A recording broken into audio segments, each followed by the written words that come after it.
Ndawo mawusephehlweni awuyityi inyama yakho ulithwasa, awuyityi inyama yakho, awutyi inyama yangaphakathi, awuzityi izibindi. Kodwa ubaba wakho ubuthwele uza kuvumela utya inyama yakhe, athi ayinaniksi, uyakuvala, ufuna ungamboni, ufuna ithongo lakho licinezeleke.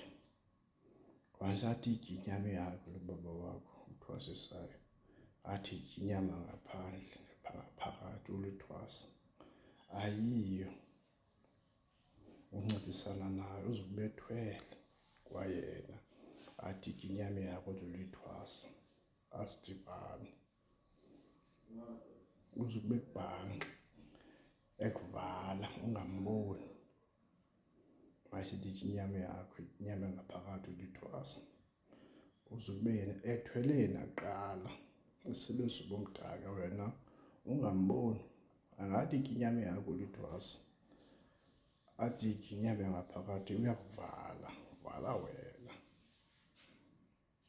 Nabanye ubabhaqa kanjalo, athi yitya inyama yakho kodwa ulithwasa, athi yitya inyama yaphakathi uyitya izibindi. Uze ube rongo kwaloo baba lowo evala wena uba ungamboni. Gama kwinto zakhe .